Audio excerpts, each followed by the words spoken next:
Tasmai Shri Guruve Namaha. Gurubhishta Sabudukam Guru Ganeshi Shasambhushitam Ch.Ch Samasta Veda Nipunam Shri Rupa Pantanugam Govinda Viramujvalam Bharatanam Bhakyam Mitam Sundaram Vande Vishwa Guruncha Divya Bhagavad Premno Hi Bijapradam Vanchakalpatarubhyascha Kripa Sindhubhyeva Cha Patitanam Pavanebhyo Vaishnavebhyo Namo Namaha Namo Mahavadanyaya Krishna Prema Pradayate Krishnaya Krishna Chaitanya Namne Gaudati Se Namaha. So the devotees reminded me today is the divine appearance day of Srila Gadadhar Pandit, but maybe in the noontime when there's more devotees then we can try to remember his glories. And now we can read a little from Chaitanya Charitamrita, continuing our reading from yesterday.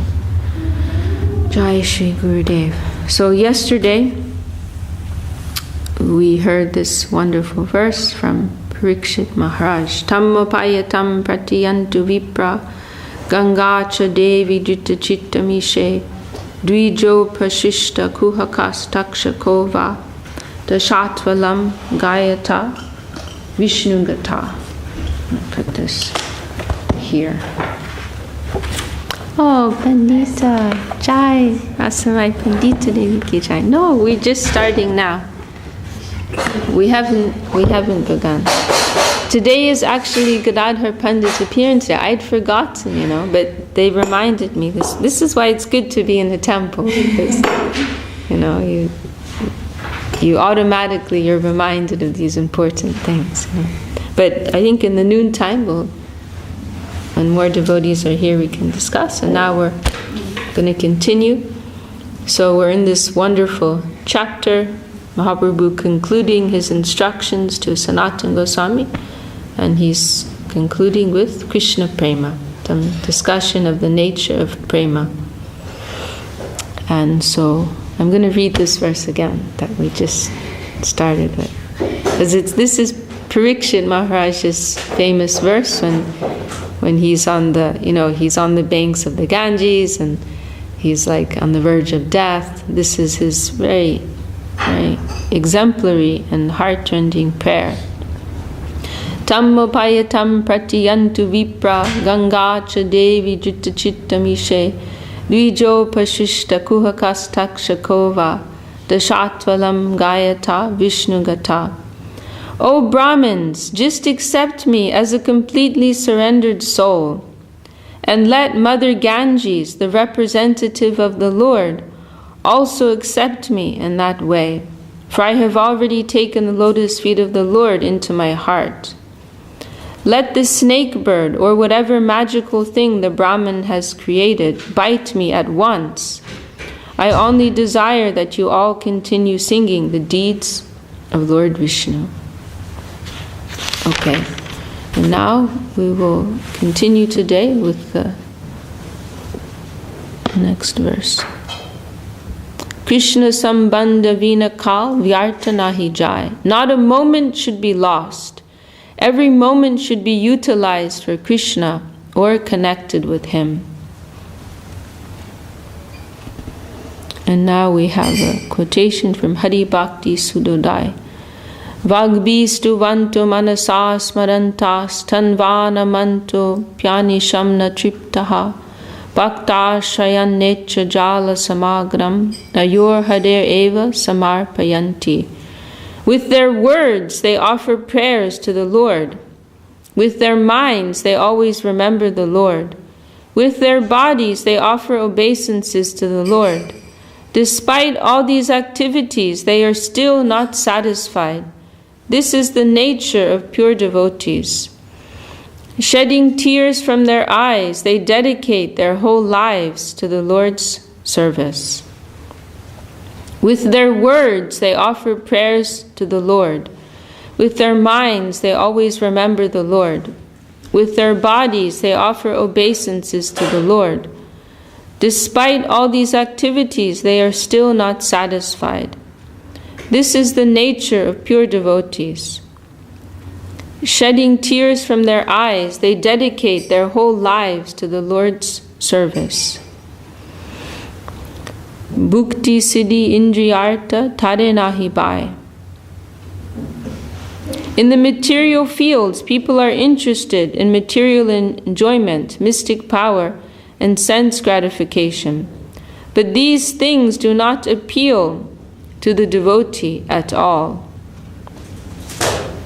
And now we have a quotation from Bhagavatam about King Bharat, Maharaj Bharat.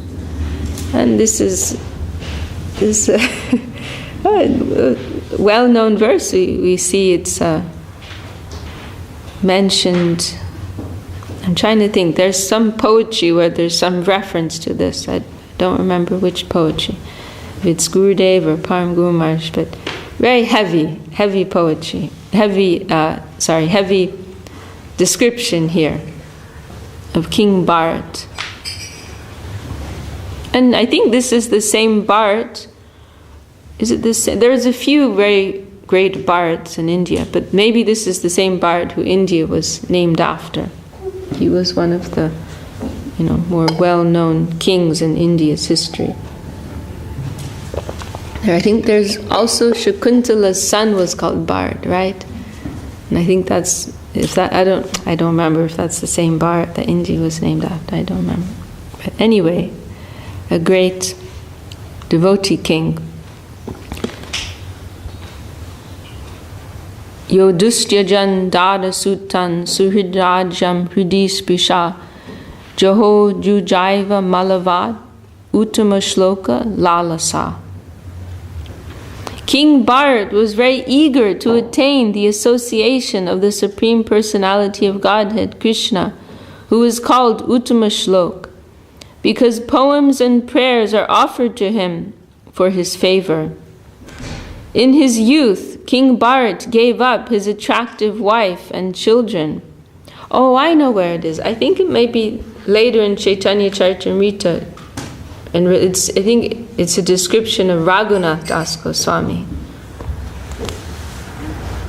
How Raghunath Das Goswami, he gave up his family life in the same way that Bharat gave up his family life. And Raghunath Das Goswami was also extremely wealthy. He had everything before him on a silver plate or a golden plate. But he completely rejected it. In the same way as King Bharat, who had everything at his disposal. So how did he give it up?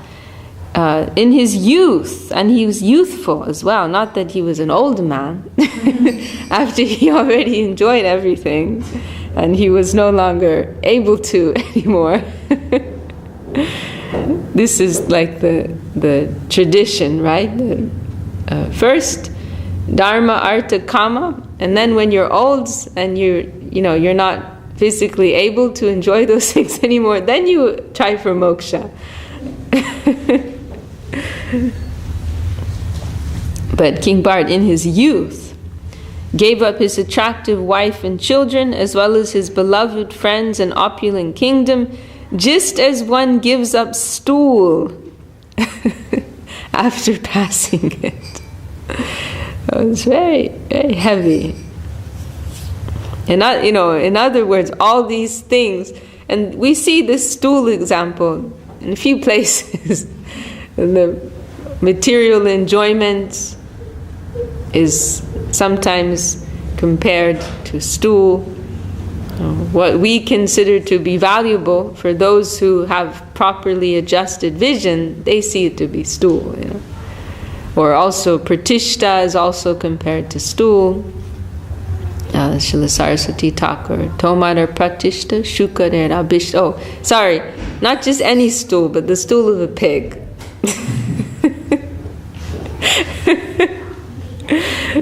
There's one very nice line in Affectionate Guidance where Gurudev is talking about this problem of pratishta, and he says, maybe immediately we cannot give up the habit. We're addicted to pratishta, so maybe immediately we cannot give it up. But why should my friends eat that pig stool 24 hours daily?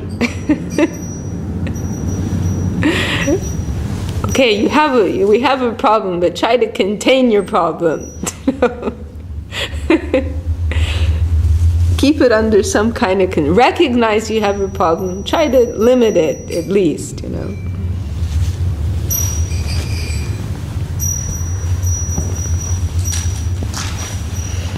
But 24 hours a day, not acceptable. And also when Mahaprabhu receives Raghunath Das Goswami after, Raghunath has been through so much trouble and he's been waiting for this moment for years, so it's kind of like this climax, and Raghunath's been on the run for 12 days, not hardly eating and sleeping. And finally he makes it like a complete mess, and one of the first things Mahaprabhu tells him is, you're very fortunate because Krishna has saved you from the stool ditch of material enjoyment. What was it that Gadadhar said? I will never forget. It was some years ago. He was still quite young, and he went through this phase of wanting to be sleeping at the temple, and he said he didn't want to go home anymore because, what was it that he said? You don't remember that? When he went through this, he was still quite young, maybe 9 or 10, and he was sleeping here at the temple with you, and he said something like that, stool hole or something. He didn't want to go home, He wanted to stay in the temple. He goes through his phases. You don't remember that? Okay. Sarvotam apanake hin korimane. Although a pure devotee's standard is above all, he still considers himself to be in the lowest stage of life. And now we have a quotation from the Padma Purana, also about King Bharat. Harodatim vahan esha narinjanam shikamani bhiksham matan adipure swapakan apivandate. Bharat Maharaj always carried affection for Krishna within his heart. Although Bharat Maharaj was the crown jewel of kings, he was still wandering about and begging alms in the city of his enemies. He was even offering respects to chandalas, low-class men who eat dogs. This verse, sometimes I remember this verse. It's like the ultimate expression of humility. He's like so disregarding of his own pratishta. He's begging in the city of his enemy. He's putting himself in an inferior. Because normally, if you have some disagreement with someone, then you want to assert yourself, right? You want to show that you're superior, and you could never show your weakness in front of someone who you have some type of clash with. Rather you want to show that you're in some superior position. But Maharaj Bharat, his heart was so melted with love for Krishna that he was behaving as a beggar in the city of his enemy. So how much, what is in his heart, that he's able to behave like that. Can you remind me about Bharat Maharaj? Who's that? There's been a few Bharats. Maybe this is Jada Bharat. Yeah, I think Shakuntala's Bharat, India, was named after. But I think this is later, and this is Jada Bharat, he was a great king. Yeah, this must be Jada Bharat, because he was a great devotee king, and he ended up leaving. Oh yeah, this is Jada Bharat. He left his kingdom and went to the forest just to focus exclusively on spiritual culture, and then he ended up becoming attached to a baby deer, right? You remember that? Yeah, now I'm remembering. I was trying to like find the connection. And then he died and he had to become a deer in his next life, and then he became a Brahmin in his next life, and he pretended he was dumb, he couldn't speak, so everyone called him Jada Bharat. Jada, like dull, like stupid Bharat. So yes, yeah, thank you for, now I'm remembering. Everyone knows that story. With Mahaprabhu. Because I missed it. No, Mahaprabhu's just giving this as an example of like how prem can make you so mad, mad that you can beg in the city of your enemy. It's just that these are just examples of the mood of the devotees. So he's quoting there's one scripture which I think is from Bhagavatam, and then another one, Padma Puran, about King Bharat. And there's other examples which are. Then King Parikshit Maharaj was also cited as an example of a mood of a devotee. So the Parikshit Maharaj, the line before was, if love for Krishna in a seedling state has fructified in one's heart, one is not agitated by material things. So this is one symptom of development of prem. One will not be disturbed by anything material. Then example, Parikshit Maharaj is on the verge of death. He's completely fine, peaceful about it.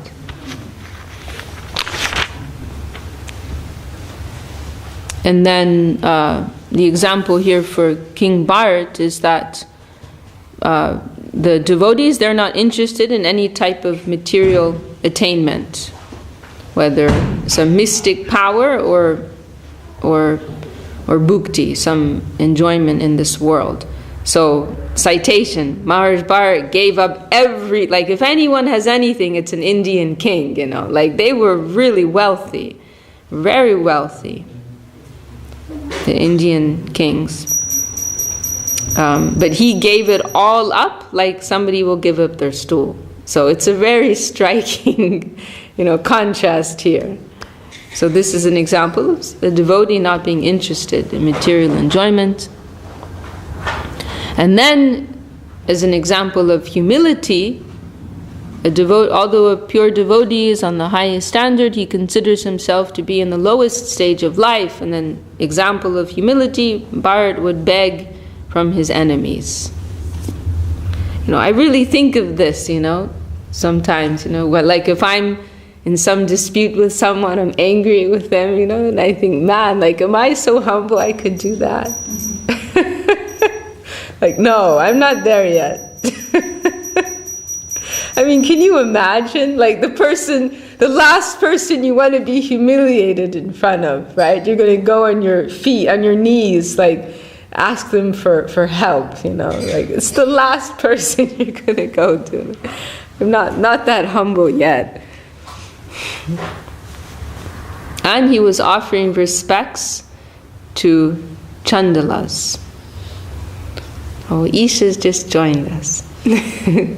So I'll just summarize it. Two very nice examples of King Bharat. Number one, he gave up, nice, not necessarily pleasant examples. King Bharat gave up all his material wealth and family life, just like somebody will give up their stool. And then next, that his heart was so melted with love for the Lord that he would beg in the city of his enemy. His level of humility was so extreme. And he would offer obeisances to the lowest class of men, who others would, reject, who would be considered outsiders. Maharaj Bharat would give his obeisances. So this is a Paramahamsa, this is a Paramahamsa. We can just worship this this type of vibe. We can't relate to it, we can't imitate it, we can just worship this,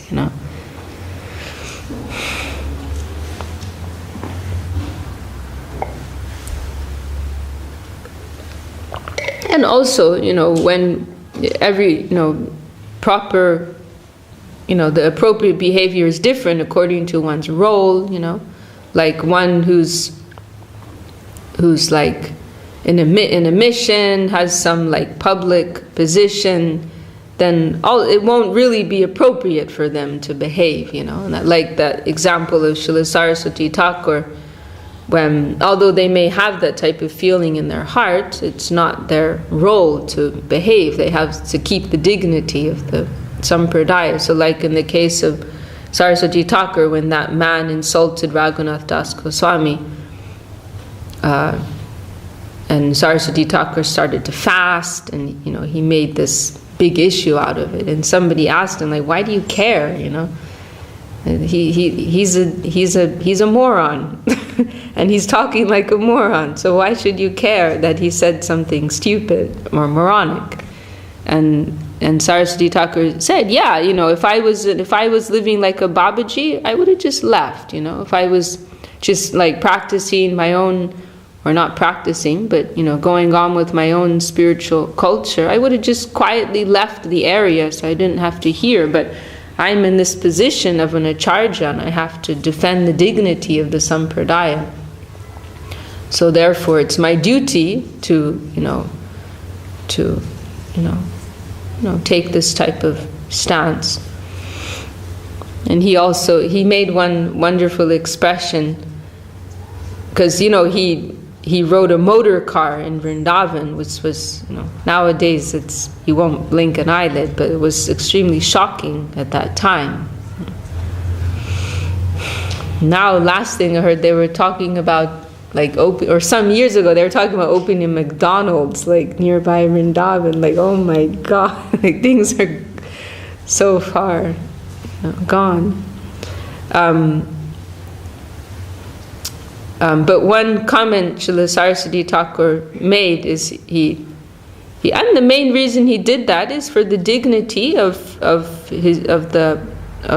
Vaishnavas like Rup, Sanatan, showing, Rup, Sanatan, they lived in this very, very simple way, dressed in loincloths.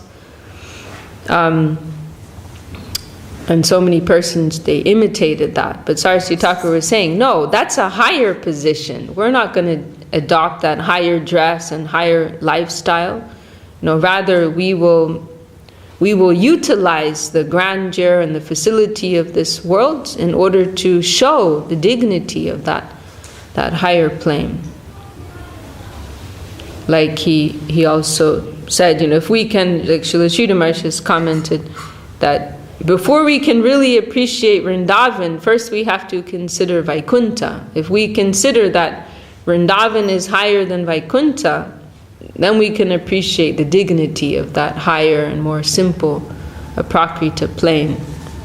But anyway, another comment that Saraswati Thakur made about him riding in a motor car, he said, I can't conceive of anything higher than to intensely desire within one's heart to roll in the dust of Vrindavan, even while ostensibly riding in a motor car.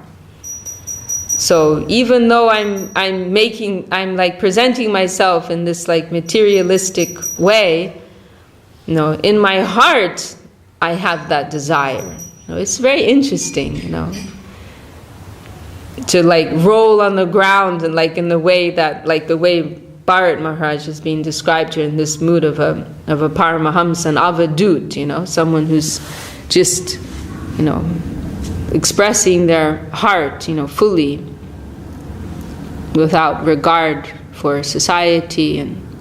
So Saraswati Thakur is making this point. We don't imitate that. We may have that feeling in our heart. We can culture that within our heart, but we don't put that on show. That will cheapen it. That will make it something less than what it actually. That would cheapen. It's like an insult to all of the predecessor great Vaishnavas, what they express, what Rup Sanatan expressed, the way they lived. We're going to cheapen that, make it into some ordinary thing that anybody can imitate. Rather, we will worship that. And if we have some feeling like that in our heart, then we can, cultivate that within. But we're not going to put it on display.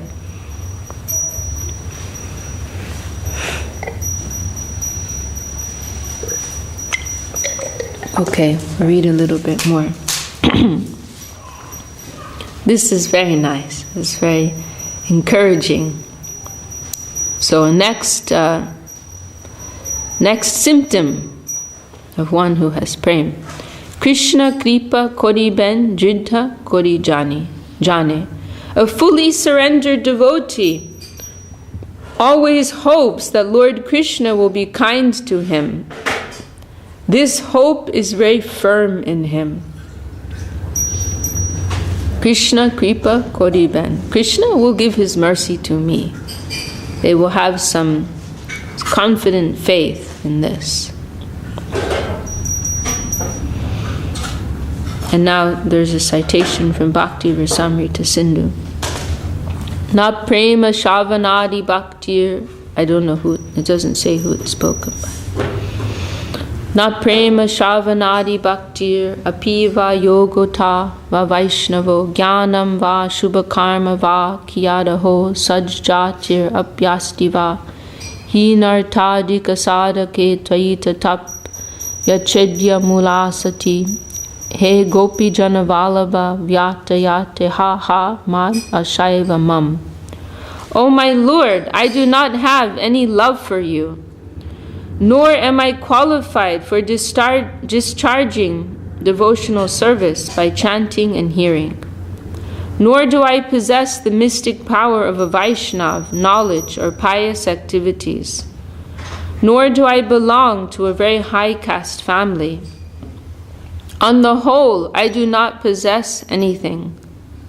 Still, O beloved of the gopis, because you bestow your mercy on the most fallen, I have an unbreakable hope that is constantly in my heart.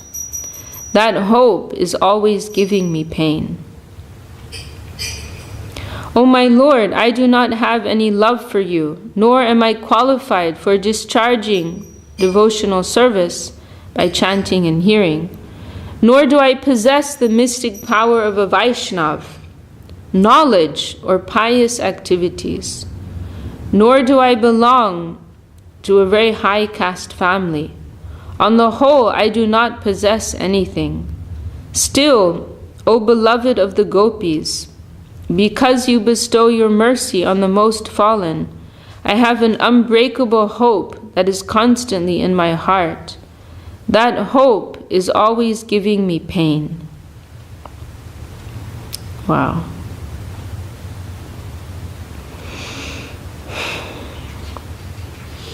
On the whole, I do not possess anything. Still, O beloved of the gopis, because you bestow your mercy on the most fallen, I have an unbreakable hope that is constantly in my heart. That hope is always giving me pain. And we see this hope, this asha, this is what sustains the devotees. This is what keeps them alive, the hope that they will receive the mercy of the Lord and the devotees of the Lord. That's how they maintain their existence. In Raghunath Das Goswami's famous prayer to Srimati Radharani, he's also expressing this, Ashabade Amrita Sindhu. Very interesting verse. It's actually talking about, specifically, it's talking about this hope, this asha. And the asha is compared to Amrita Sindhu, an ocean of nectar. This is, I'm maintaining my life with this hope. That's the only thing that's keeping me going. This hope, O Radharani, that I will receive your mercy. This is their very life sustenance. That's really what real Krishna consciousness is, because real Krishna consciousness doesn't mean that one the goal of Krishna consciousness is neither the inception nor the end of Krishna consciousness. In either case, in either stage, one will never feel that they have it. It's always an aspiration. From beginning, middle, end. Real Krishna consciousness means an aspiration. That is Krishna consciousness, to be in a state of aspiring, to be in a state of hunger and need. That is Krishna consciousness. That is the essence of Krishna consciousness.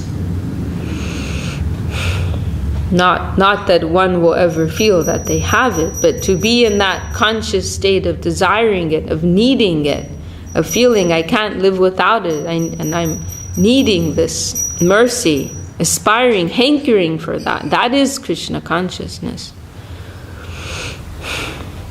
And that's also mentioned in that, Radhika Madhavasham, the conclusion of that. Also Raghunath Das Goswami, that Namashishtam Manumapi, where he's listing all the gifts of Guru, and the last is Radhika Madhavasham. The aspiration is Asha for Radha Madhav, or the service of Radha Madhav.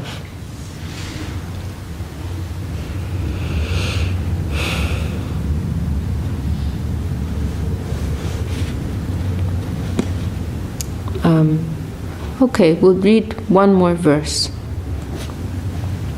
Samutkanta hoy sada lalasa pradhan. This eagerness is chiefly characterized by an ardent desire to associate with the Lord. And this verse, Srila Gurudev, he appreciated, and it's an expression of Srimati Radharani in Krishna Karnamrita. Gurudev, there's a section in Revealed Truth where Gurudev is discussing this verse, a very high expression. So it's showing, it's an example of this desire for the Lord's association. Tvakshaishavam tribhuvanadbhutam ityavehi makchapalam chatavavamama vadigamyam tat kim karomi viralam murali vilasi mugdam mukambujam udikshitam ikshanabhyam. O Krishna, O flute player, the sweetness of your early age is wonderful within these three worlds. You know my unsteadiness and I know yours. No one else knows about this. I want to see your beautiful, attractive face somewhere in a solitary place, but how can this be accomplished? O Krishna, O flute player, the sweetness of your early age is wonderful within these three worlds. You know my unsteadiness and I know yours. No one else knows about this. I want to see your beautiful, attractive face somewhere in a solitary place, but how can this be accomplished? Okay, we can stop there for today, and we'll meet, or not for today, for now, and we'll meet again at noontime, our Saturday program, Gadadhar Pandit's Divine Appearance Day. Jai Shri Chaitanya Charitamrita ki Jai, Shri Krishna Das Kaviraj Goswami ki Jai. Pandita, you want to sing?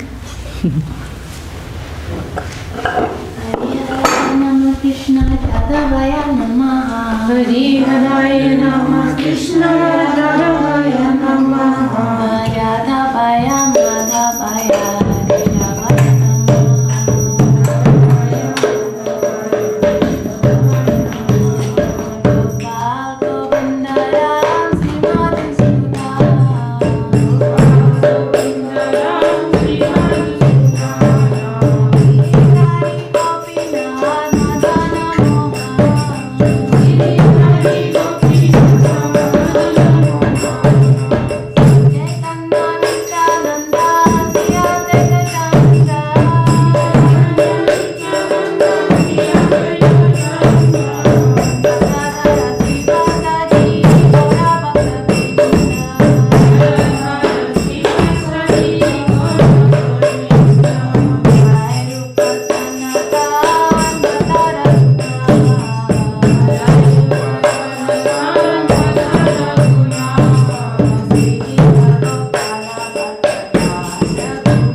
Jai Vishnu Pancha Bhakti Sundar Devi Goswami Jai Vishnu Bhakti Rakshak Shri Madhya Goswami Jai Vishnu Bhakti Nirmala Charjana Jai Shri Rupa Guru Varaki Jai